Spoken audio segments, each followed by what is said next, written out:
Hello and welcome to another edition of the Aces Loaded podcast. It's so great to be with you. Zach Bayruti, and coming to you remotely from my home in California, we are talking with somebody in Reno. It's AJ Grimm, who is our co-host this week. He is the Aces social media manager, and we had him on a few weeks ago as part of a roundtable. It's great to have AJ. Going to get into a social media conversation with him here in just a moment. We're also going to talk with Taylor Goldman. He's coming up later in the show. He's the executive producer for entertainment and event production for the Milwaukee Brewers, so it's going to be really cool to get his perspective on what's been going on around Major League Baseball. But first, our guy AJ Grimm, how are you, man? I'm doing well. How are you doing, Zach? It's been a while since we talked. I don't even think last time we talked, sports were back on. Yeah, man, I'm doing well, and we're definitely going to get into that because the last time we talked, which was, again, a few weeks ago, we had you as part of the social media roundtable with some of the D-backs family around the minor leagues, and it was really kind of interesting as we speculated on that show what it was going to be like when sports came back. And now they're back, and they're back at least at the major league level. Obviously, the minor leagues are going to have to wait, hopefully, until next year. But it's got to be just as rewarding for you to have sports back as it is for me, right? Just as a pure sports fan. Of course, I'll take any sports. I'll take baseball. I'll take basketball, hockey, football. I'll even take soccer. I mean, working soccer now for Reno 1868. It's a little bit different for me, but I'll take that even. Let me tell you this. So I've been calling the 1868 games on ESPN radio, and last night, we're recording this on Thursday, last night's match, and then I think the upcoming match, too, on Saturday is going to be on Sirius XM, which was really cool. But I've not ever really been into soccer.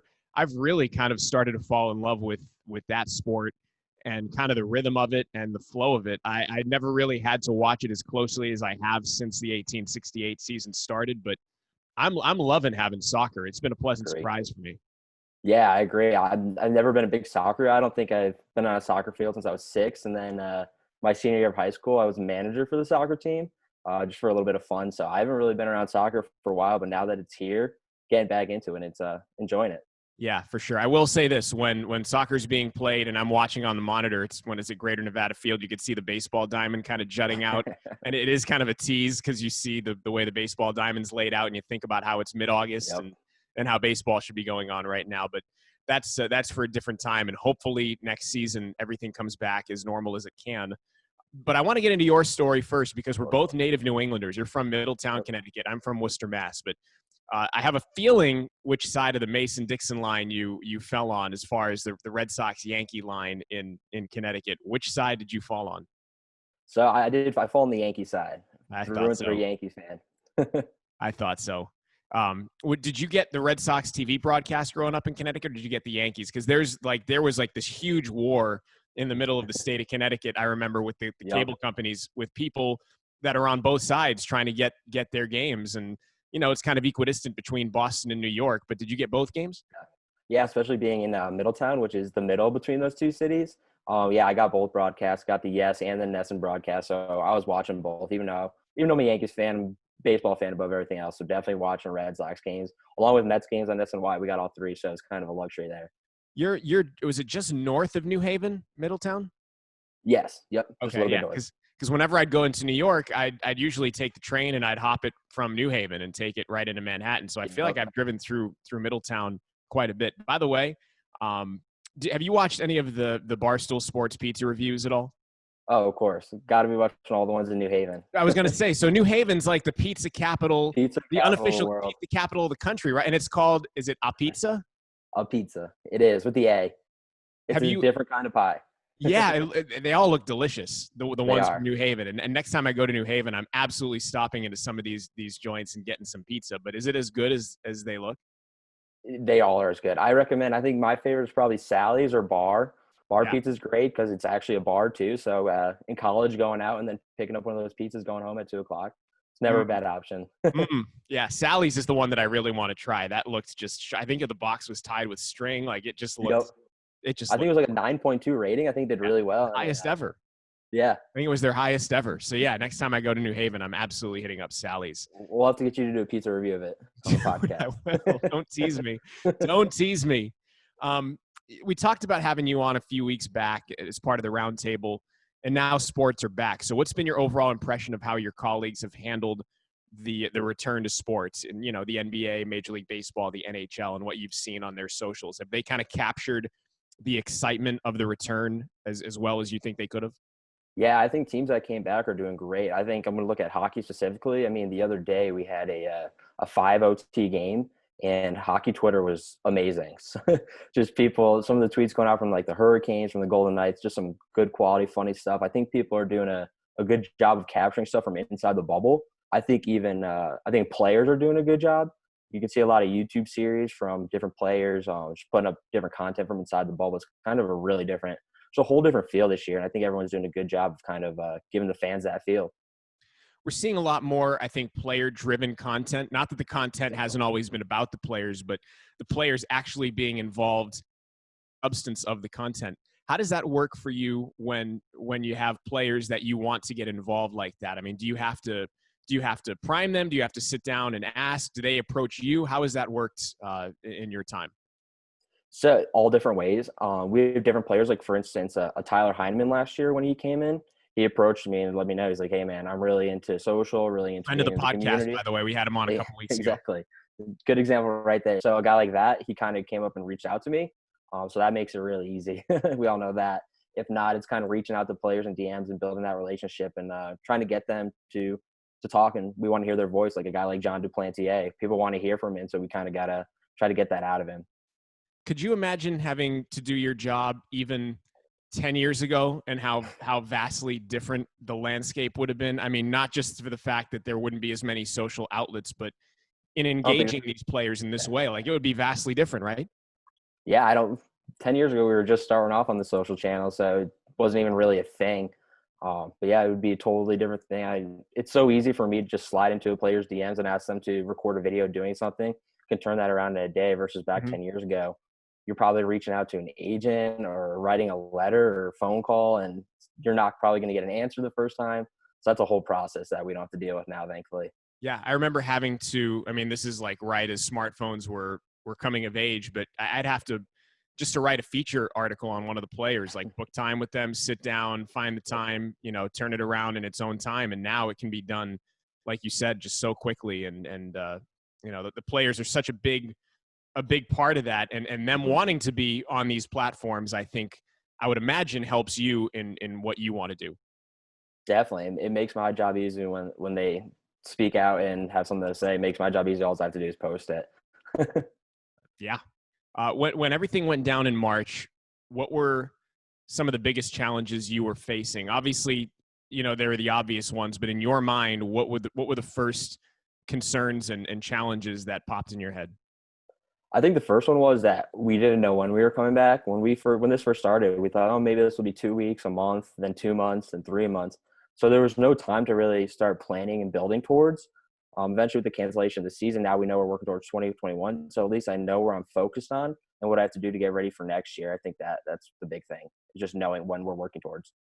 What were some of the conversations you had in meetings with the creative team, and what were some of the strategies that you guys had in thinking about what to do for 2020?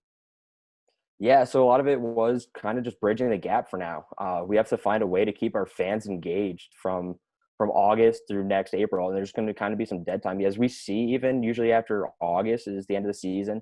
So we kind of go into a little bit of a lull until about the first of the year. We've kind of been in that lull now for like 5 months. So just finding ways to keep fans engaged and bridging this no season into a new season next year. It's kind of a challenge, especially when we don't have the access to players and generating new content with players. We technically don't have a team right now. Mm-hmm. So there's technically no Reno Aces we can reach out to. We can reach out to past players and stuff like that, but just trying to work and find a way to bridge 2019 into 2021 since we didn't have a 2020, just creating that bridge. Have you handled the 1868 social media elements too? I've dabbled a little bit. So last year at the end of the season, I covered them for the last 4 games and then been helping out since they came back this year, since we don't have baseball. Kind of slid over and been doing that. And figuring out the soccer world, it's not my world, but I love it. It's a quicker game. It's different. It's different. So if someone hits a home run in an Aces game, I have 3 minutes to pull that highlight, write my copy before my next batter is even up. In soccer, the ball's in the back of the net. By the time I'm pulling that clip, the ball's already re-kicked off downfield. There's been a penalty, and we're 2 minutes away from going to halftime. It's very different. Could you imagine me trying to figure out how to call that on radio? Like soccer's not a sport that was built for radio, kind of like baseball is, but I've had the same experience as you, just in a different venue where, Yep. you know, and having to do it off a monitor where you can't immediately identify players, like, and it does go so fast at times, and you're trying to figure out where everything is and what you need to be describing. It's a totally different world, right? Yep. Totally different world. It's good though. It's good being in a different world while we don't have baseball. It's definitely something good to learn and that I'll use going forward in my career. Totally. I want to hit on how you and how you think others have handled social justice issues in this kind of divisive climate on social media, because that can be a tricky one. And I think a lot of teams want to get involved and be on the right side of everything that's happening. But as somebody that runs a very visible social media accounts, plural, how have you handled it, and what's been your philosophy and strategy as it pertains to social justice issues? So I think a lot of teams have handled it differently throughout the league. I think like the Rays kind of been really, really active on it and kind of taking a position. I think they're doing a good job. I think we kind of, the way we handled it is we aligned on social media with our vision as an organization. That's something when we don't know what to do, that's what you kind of fall back on, defaulting to what we do every day for what our leadership is giving us. So that's what we kind of did. We portrayed the message that we were getting from the top of our organization, and then transparency and all that stuff made our messaging good. I think in the case of someone like John Duplantier, who had a lot of things to say and who could use a platform like the one the Aces have, I think what you guys have done so well is be able to open up these platforms to guys like John and others that have wanted to use it. What's been your strategy in helping these players use our platform to get their message out? So the strategy is just being kind of forward with them and telling them that the platform is there to use if they want to. We have the standing offer to John if he wants to come on the podcast and say whatever he wants. It's his platform. We do the same thing with other players when they get here, just letting them know that the platform exists, so they're not coming to you, hey guys, can I come on and say this? Just when they get here saying, yeah, if you guys ever need to come on and have a message or anything like that, just let us know, and we're here to kind of echo that message for them. Yeah, well, I think you've done a great job, AJ, and I think others have as well. It's not easy. I think we've come a long way where now your social media channels are, if you're a team or an organization, they're pretty much your main outlet to reach your fans. Am I wrong? I would say that's definitely our main outlet. I mean, even on different channels, we see our older fans on Facebook, we see our hardcore baseball fans on baseball, and then we kind of see everyone on Instagram. So even on your different channels now, you're starting to see where your fans live and how they interact. And it's kind of a great tool. Yeah, it really is. Well, you've done great, man. Keep up the good work. We're going to catch up with you at the end of the pod.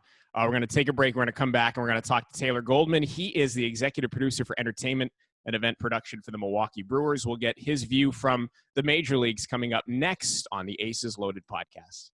Hi, I'm Zach Bayruti. Welcome to This Week in Aces History, powered by Eide Bailly. Each week, we'll highlight significant moments from the club's past. On August 14th, 2009, the Aces beat Round Rock 17-6, pounding out 20 hits. Chris Young, John Hester, and Cole Gillespie each recorded 4 hits in the win. On August 17th, 2012, current Cincinnati Reds pitcher Trevor Bauer threw a complete game at Greater Nevada Field in an 8-2 Aces win, again against Round Rock. Thanks for listening to the Aces Loaded podcast. That was This Week in Aces History, powered by Eide Bailly. We'll be right back.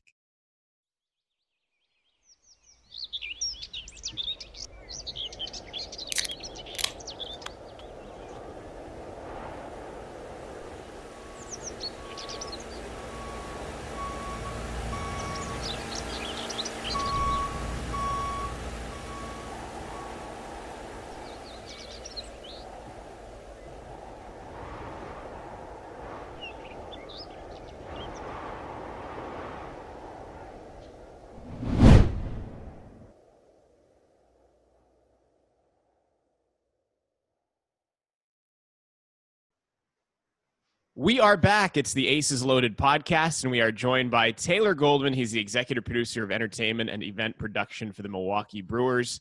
And we're just celebrating people in the baseball industry. Taylor has an interesting story, an interesting job right now that I've been very interested in hearing about. And how you doing, man? Thanks for joining us, by the way. Yeah, thank you. It's great to be here. I'm a big fan of the podcast. I hope to leave the podcast today as someone you call a friend of the podcast next time I come on. Anybody that's on is automatically here and forever a friend of the podcast. Just to assure you. Awesome. But yeah, things are good here. We had a game last night. Have another game tonight against the Twins here in Milwaukee. But yeah, it's definitely a different atmosphere for someone whose goal is to sort of entertain fans and drive that experience. There's now we're entertaining about 2,500 cardboard cutouts, so it's a little bit of a different atmosphere. Yeah, it's a different feel and a different look, especially with the cardboard cutouts. If you're watching on TV, I want you to tell us about what your job would normally entail under normal circumstances. Sure. So it's basically the entirety of the fan experience. So pregame ceremonies, first pitches, national anthems, all that sort of fun stuff leading into the team taking the field and first pitch. And then all of our between inning entertainment. So mascots, kids, between inning features, shows, contests, all that stuff that sort of helps create that fan experience and making sure fans want to come back and watch games at Miller Park. And then outside of that, it's also our external events. So watch parties, all of our mascot appearances and things like that. So it's a lot of fan engagement and fan experience, which has definitely been a little bit different in 2020. I want to get into your story and how you got on your career path here in a little bit. But first, how long have you been with the Brewers and how long have you been in your current role? So this is season 3 with the Brewers. So I've been in Milwaukee about 2.5 years now. And this is my first year in this position. I came over to Milwaukee as the manager of theme nights, and then sort of moved over to entertainment and then got into this role prior to this season. We know about theme nights in Reno. We've had some good ones. Yeah, I have a list of my top favorite theme nights in Reno. So we'll have to get to that later. But we're going to bring Vince Ruffino on, and we're going to get to that here in a little bit for sure. Awesome. But you had some experience before everything got shut down, and now you're doing this in the midst of the COVID shutdown. What right away are some of the major differences in how you have to approach your job with the Brewers, going from the normal circumstances to now? Sure. Well, typically we've got about, 30,000 to 40,000 fans to entertain. And that is not currently the case. So basically our main audience now is the team in our clubhouse. So we've sort of geared the show towards them. We've sort of got guidance that they sort of just want to hear hip hop and rap music between innings. So we've been doing a lot of that stuff while also finding ways to include other groups. So we've been doing season seat holder of the game and sort of showcasing some of our fans and making sure they get some exposure in the ballpark. Some frontline healthcare workers with our hero of the game, as well as some veterans, and also some alumni. We've converted our ceremonial first pitches into ceremonial first cheers. We've got guys submitting videos of them cheersing a beer and getting the game started. So that's cool. Yeah, finding ways to keep everybody included, but also sort of making sure that the only people really seeing it live, the players, are sort of enjoying it and staying engaged in the game. This is going to sound like a weird question, but is there oddly a little bit more pressure on what you're doing now because there's such a small audience and a small sample of people taking it in than if you had the big, 30,000 person group that, might just kind of let the experience blend into their night? Is there a feel for that at all? Absolutely. I mean, it's definitely a thing that we talk about pretty regularly. Like as an example, we've got 1 or 2 sort of rally videos that we'll play when the team is down, like in the 8th or 9th inning. And like you can run that basically every night because there's a new audience coming in, but these players have now seen it a couple times and I think they sort of get it. So we're trying to find ways to sort of balance, using videos and using sort of that music that they're looking forward to. Were you hoping that it would turn out like this when baseball said we're going to come back without fans? Were you hoping that there'd be some type of in-game experience for you to run, or were you just hoping that they would go crickets and just kind of leave the game as it is and not have anything going on in the stadium? Were you hopeful one way or the other? I mean, I certainly sort of wanted some aspect to it. I think just in terms of like keeping our fans engaged and our season seat holders and veteran frontline healthcare workers and finding ways to sort of honor that. I mean, certainly this is what we're hoping for. This is definitely a different atmosphere, but I'm definitely glad that we're involved, and it's much better for us watching a game here as opposed to watching it on TV. We also looked into like a potential like second screen idea where we would stream all of our between inning features on like the ballpark app or YouTube or something like that, so fans could sort of pay attention to what we would do between innings. But ultimately, I think this is sort of a happy medium of keeping the players engaged and also sort of providing enough for fans at home too. So you talk about engaging the fans during these games where there are obviously no fans in attendance. What kind of fan engagement, and how does that work when you're trying to engage fans that aren't there? Sure. So it's been a lot of partnering with our broadcast network, with Fox Sports Wisconsin. So our ceremonial first cheers video we've talked about, they have been playing that in their broadcast, which is not something that has typically happened in the past. We also, we're famous for our sausage race here in Milwaukee. I'm sure you're familiar. And so we can't have sausages on the field this year. So we went out and filmed a bunch of different races sort of throughout Milwaukee. A lot of them were fan suggestions in terms of places to race. So they've raced, we filmed them, and now they're airing both here and on social media too. So fans can make sure that they're seeing a sausage race. We sort of felt firmly that like, if there's a game in Milwaukee, the sausages must be raced. Absolutely. So we found a way to make it happen. I appreciate that commitment. I really do, because fans, I think, do expect that in some manner. They expect sausages in Milwaukee at some point during the course of a game. Have you gotten this down to a science yet, as far as what you want during a game, how everything plays out? You told me before we went on, like there's crowd noise that you do play in the ballpark, right? Have you had to play with that, adjust it to get it to a certain level? Like, how does that work? Yeah, so we are constantly adjusting. We got to a place, we had a set of, we call it the Blue Gold series here, with basically 7 inter-squad games during summer camp leading into the regular season. And so we got a good sort of opportunity to test it there and sort of find our base level volume, which was funny. We were talking to sort of some folks in our clubhouse, and they were like, essentially, we want to be able to sort of say what we want in the dugout and not have folks on the field hear it. But if we raise our voice, then we'd like them to hear it. So we sort of found where that ideal level was. But since then, like, we're constantly sort of adjusting. You find a new situation every day. It's like, oh, what does a sac fly sound like? What does a 6-4-3 double play sound like compared to like an outfield assist? So we're all sort of figuring it out slowly but surely. But I think honing in on, I think, a good place for the remainder of the season. So is it a matter of turning the sound up or down, or are there different sound bites that you play, like clips that you play of fan reaction? Yeah, so there's certainly like a normal bed that we just sort of stay on for a majority of the game, just sort of like your normal ballpark hum. And then we've got sort of things that will lead into a pitch, like if it's like a 2 strikes and 2 outs, or if like the bases are loaded for us, things like that, just sort of like give it some anticipation. And then we've got sort of a whole array of sort of reaction noises. So we've got like a single, double, home run scores, all that kind of stuff. So lots of different reaction noises, both positive and disappointed is the other one, which we don't use a ton, but a wide array of positive reactions. Will those tie into the broadcast at all? Like, I know the broadcast might play its own version of the sounds underneath the broadcast, but does what you play in the ballpark go onto the broadcast at all, or do they have their own thing playing? No, it's us. They basically have a mic in the bowl, just like they would for a normal game, and they're taking sounds from us. Yeah, well, it's amazing to me, and one thing that has struck me, because I've just been a baseball radio junkie during this quarantine, because I can't be doing it. I mean, that's my life, so I just live vicariously through guys like Jeff Levering and other friends that I have up there. It's amazing how it just sounds right. And I think people like you have done a great job in assuring that listening experience or watching experience stays the same, or pretty much the same, in a time where nothing seems normal. I just want to commend you on that. And, are you pleased with how everything's turned out, all things considered? I think so, yeah. I mean, we're definitely not perfect, and our goal is to sort of get close to that. But yeah, I mean, before the season, we were essentially like watching game tape just like any other, guys in the dugout watching at bats would be. Like, we were just listening to sounds and sort of figuring out like, oh, this is what a single sounds like. Oh, this is what a triple sounds like, and sort of taking notes and clipping things out and sort of adding to our overall library. So it was a lot of like game film, which I was not, sort of thinking would happen coming into this season, but I think it's worked out fairly well. Never thought you'd be dissecting game. We're joined by Taylor Goldman. He's the executive producer of entertainment and event production for the Milwaukee Brewers, a friend of the podcast, if you will. Made it. You have made it officially.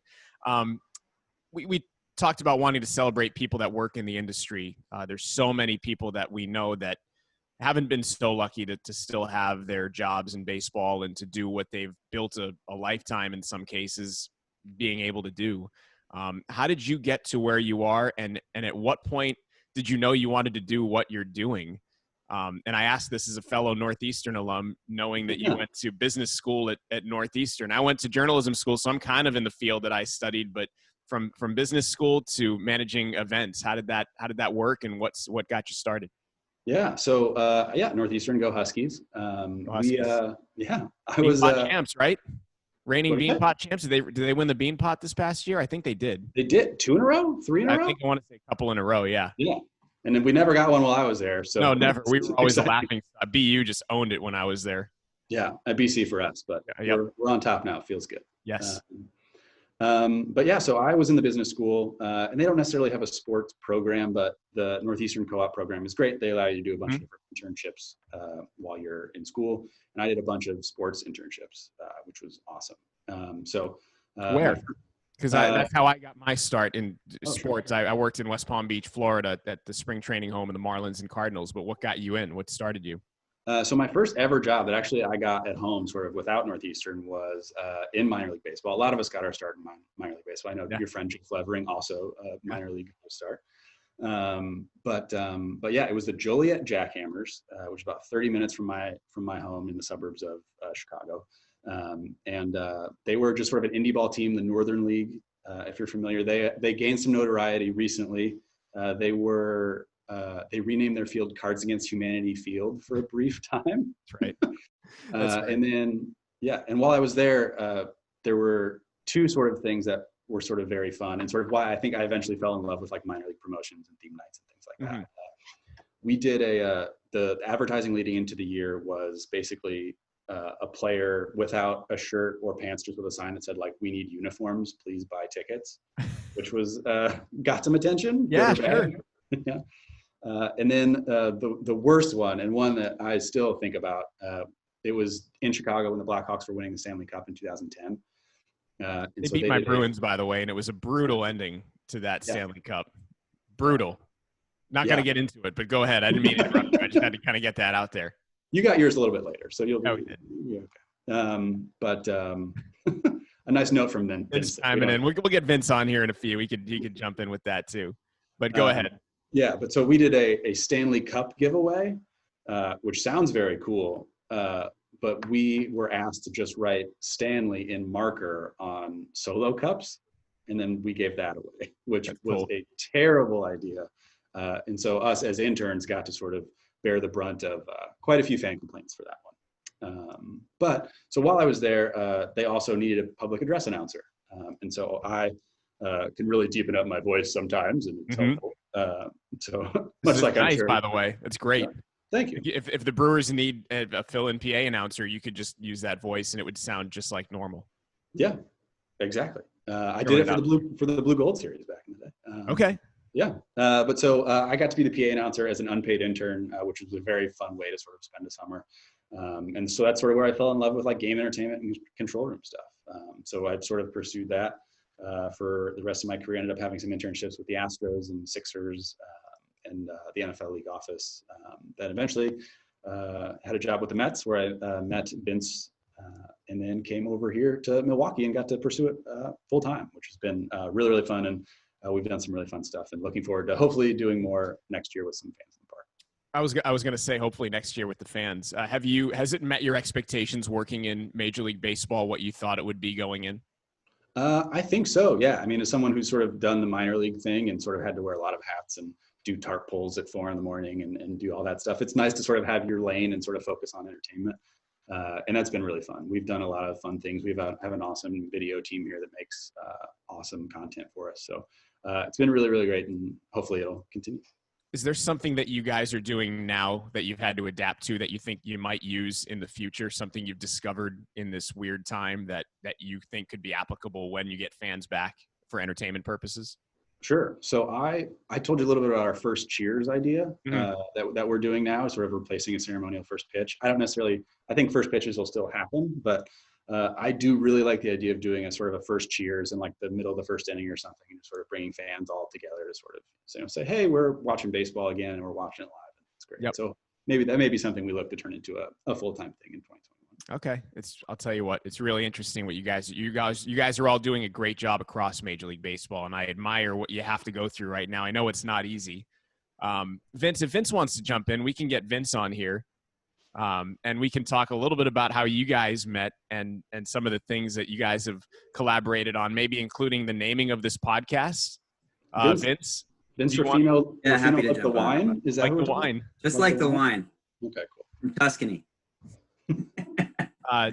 So we were trying to name this pod when we came up with the idea back in March or April, and we threw a bunch of names at the wall, seeing if they would stick. But I guess the story goes Taylor found the winner. He did, yeah. So, I mean, when we were coming up with the podcast, Taylor is someone that I always kind of lean on when some creative things need to be addressed. 90% of his ideas you immediately need to throw out in the garbage, but those 10% he can really. Like I think and I think Taylor has brought some of the alternate names that he came up with. But as you'll be able to see, Aces Loaded was probably the best one. My favorite one was Pardon My Ace. That he suggested. But Taylor, I think you had a couple other ones, but you did name this podcast.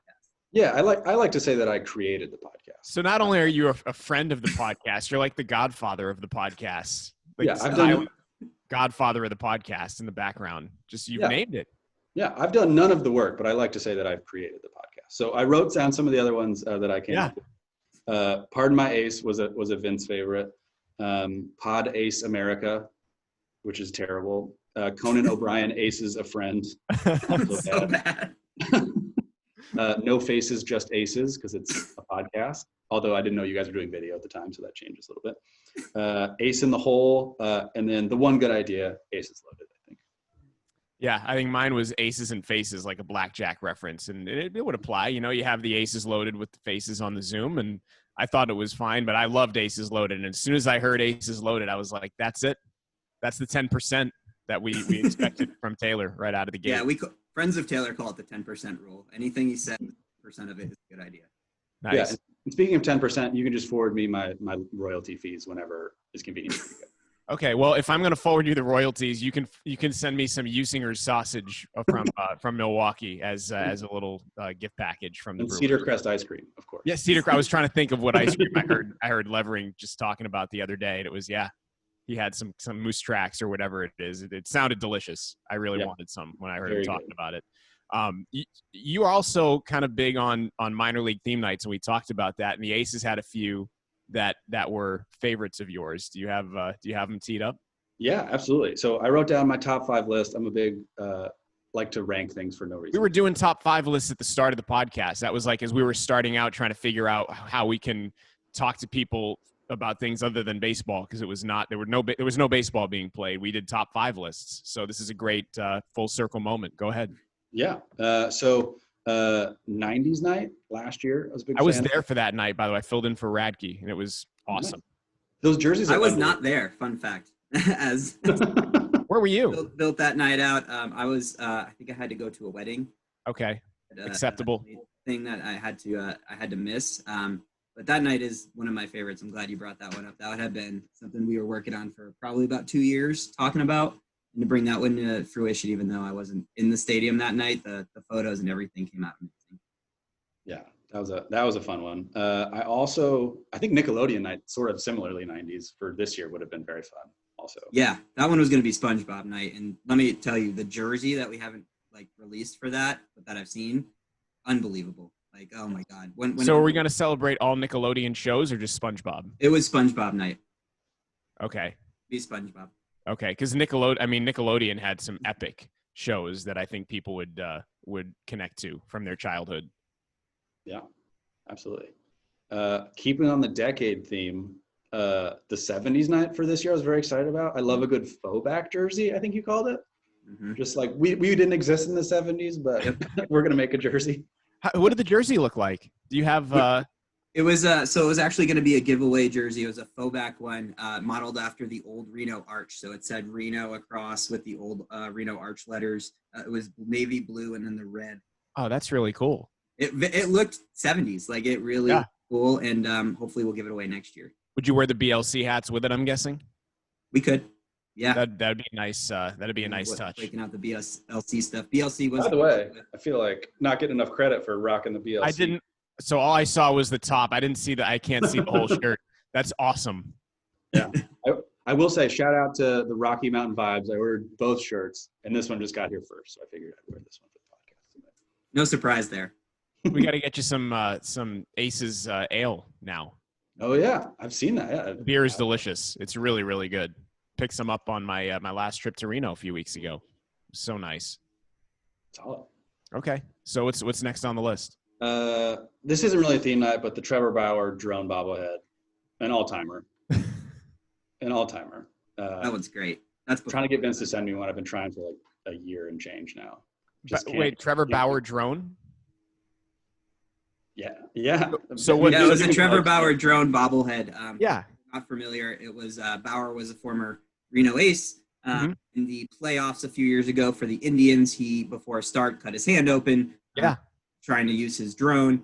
So the Aces did a really cool jersey of him on the mound throwing a pitch, but instead of the ball in his hand, it's a drone with a bloody finger. I never knew that. And the drone bobbles. That's really cool. That's really cool. It's rock. It's awesome. It's really good. Yeah. Well done. Well done from all of us here. The other one I had, just because it's so specific, is the Remo Sriracha night. I love how specific that one is. Did you catch the podcast with Ryan on?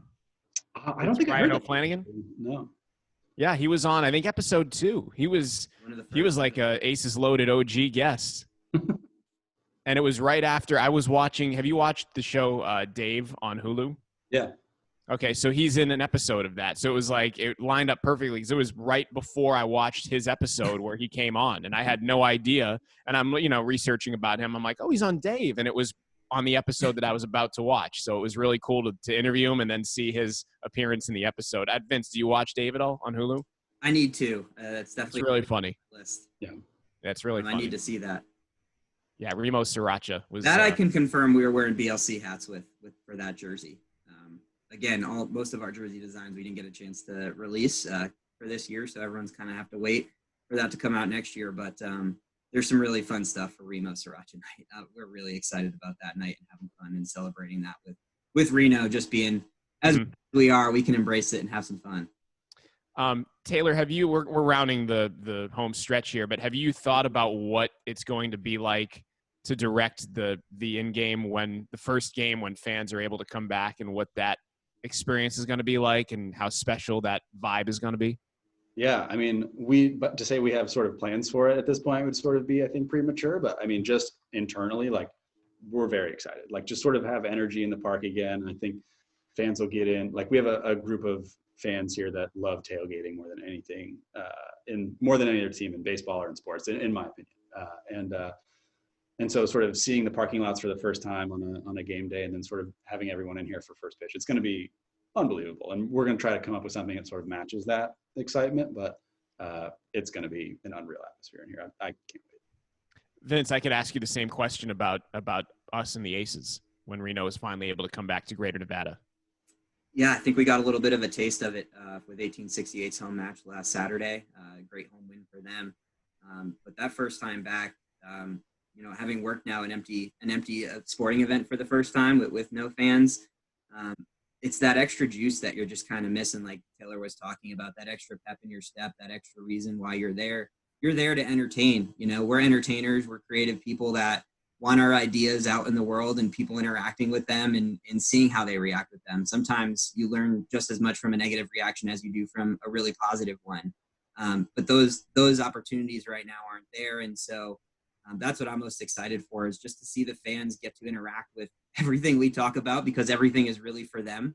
What Taylor does throughout his day is to create a better experience for fans. And that's primarily our job too here in marketing, is to bring people in through the experiences and interactions that they have. So for me, it's just missing those moments, those season ticket holders that I would talk to, 20 minutes before first pitch to catch up with while I'm on the warning track. Those interactions too, you just miss that extra energy that it brings to you, that extra motivation and that fire. Just like the players have that adrenaline rush. Like, I think, us working in live sports, we kind of get that adrenaline rush too when we open up the gates. So I can't wait to just be able to feed off the energy and interact with people again. Yeah, I second that. We have 1 minute left. Can you give us a good Vince Ruffino story, Taylor, in 1 minute before we get out of here? It could be embarrassing for Vince too. I don't really care. I just want it to be a good story.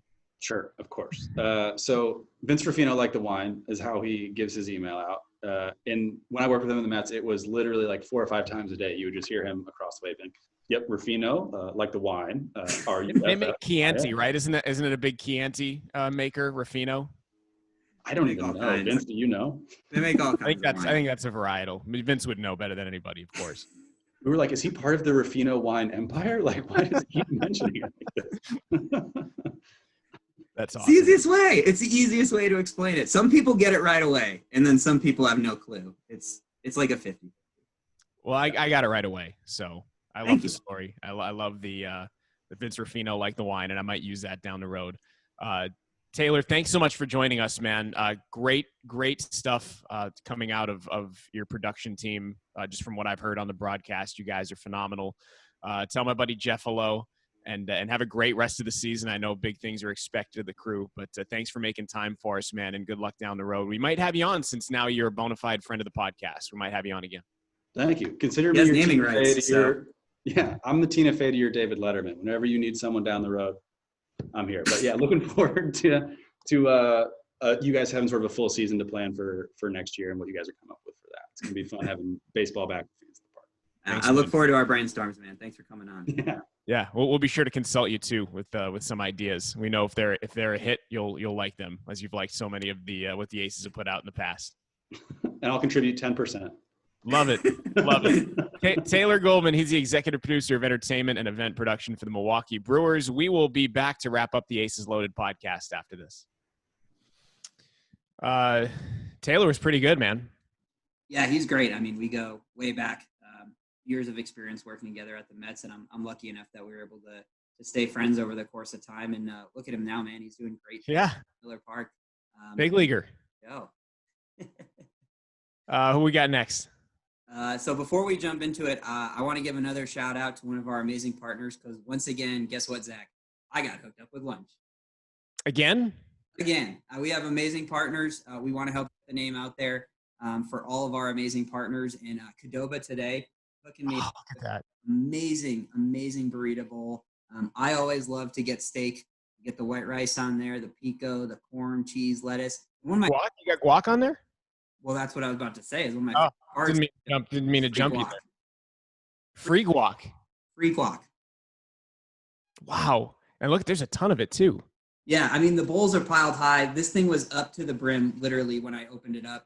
It kind of jumped up as I opened it up. But in today's era, they have all of the health and safety protocols that you would expect, and they make ordering super easy, man. You can order online, you can do curbside pickup. You can also go into the store with all of the safety procedures that they have in place in the store itself. But you can order like a lunch box itself. It comes with a burrito, chips, soda, cookie, everything you need to kind of fuel you through the rest of the day. Pick it up right at lunchtime. Are they doing catering too? Like if you're a big corporation, want to get lunch for everybody? Absolutely, yeah. I think if anyone's looking to help out their employees or send a lunch someone's way, Qdoba also does catering, so you can get all of this great food delivered right to your company or organization, and you can set it up and have a great lunch with everybody, kind of catch up, and hopefully stay socially distant. What location did you go to? I went to the one in Northwest Reno here off of McCarran, but there's a few different options throughout Reno. I would recommend checking out Qdoba's website. If you need to find a store near you, again, just take advantage of it. You get a lot of food for a great price, and it's easy to pick up. So here's what I'm going to start doing. I actually think I need to start doing the show and recording it in Reno, because this is torture. You get lunch every time and I get nothing. And I have to be jealous of you watching you eat this delicious food every time we do this. So I would say I'm sorry, but I'm really not. I know you're not sorry. Hashtag sorry, not sorry. All right, Zach, let me get the next segment queued up. But first, I want to eat my lunch. Get it. Go! Right, good.